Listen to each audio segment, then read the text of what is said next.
1230. Ce n'est pas une date marquante de l'histoire de France, mais le nombre de matchs que contient le calendrier de la saison régulière NBA, c'est-à-dire sans les playoffs.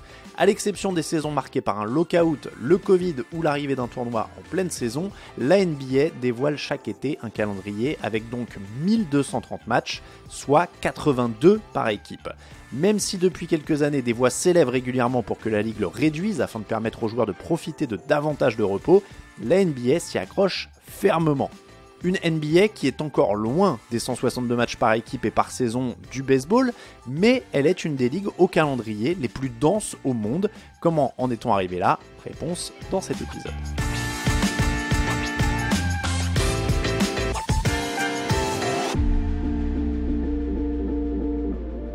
Sachez d'abord que 82 matchs n'a pas toujours été la norme, et pour le comprendre, un saut dans le temps s'impose.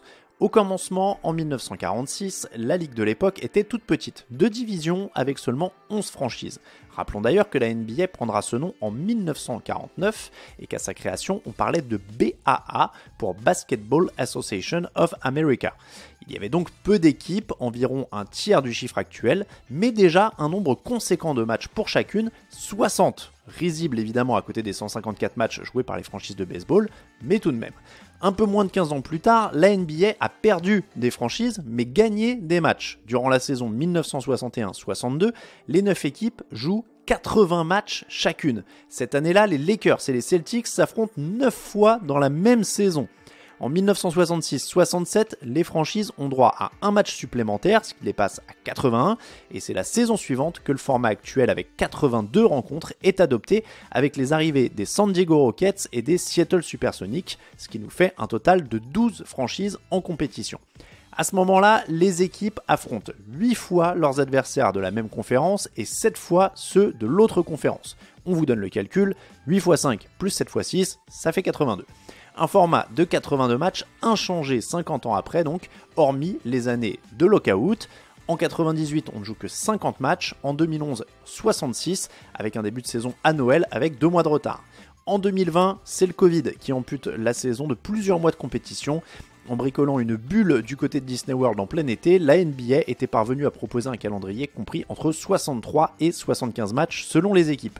L'année suivante, forcément, le début de saison est décalé, et la NBA se fixe sur un calendrier de 72 matchs. Enfin, depuis cette année, la NBA propose un calendrier de 80 matchs, mais c'est parce qu'il y a désormais un tournoi NBA intégré à la saison régulière. Il s'agit du In-Season Tournament et les phases finales de ce tournoi permettront d'ajouter les 2 rencontres manquantes pour atteindre le fameux chiffre de 82.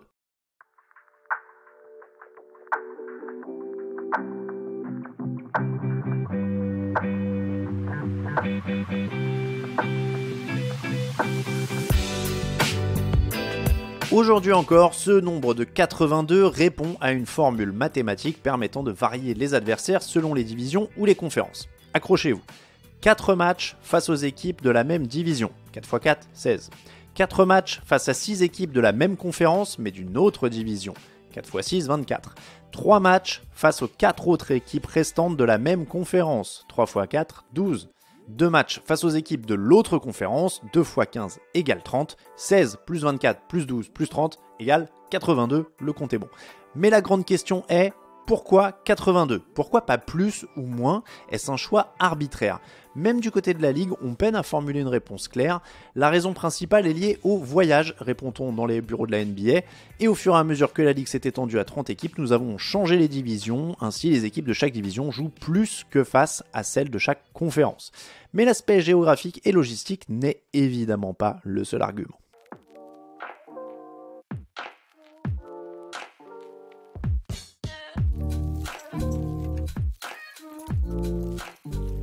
Le choix de partir sur un calendrier très dense dès le départ tient aussi au contexte historique. À sa création en 1946, la Basketball Association of America de l'époque donc doit faire face à plusieurs ligues concurrentes, la NCAA qui existe déjà depuis des décennies, ou encore la National Basketball League, la NBL, avec qui la BAA fusionnera finalement en 1949 pour former la NBA.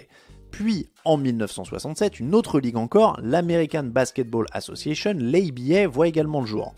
La NBA s'est alors élargie en partie pour éviter la concurrence de cette ligue nouvellement créée, expliquait Frank Guridi, historien du sport basé à l'Université de Columbia à basketusa.com. En clair, jouer davantage de matchs, c'est se faire connaître plus auprès du grand public et ainsi s'assurer une meilleure situation économique. À l'époque, le contrat télé est modeste et l'essentiel des revenus provient des ventes de places. Plus de matchs égale plus de billets vendus, mais aussi plus de ventes de produits dérivés.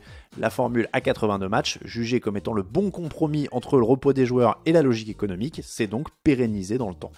Depuis quelques années, la NBA a quand même entendu le discours des opposants en limitant au maximum les matchs 2 jours de suite et les déplacements.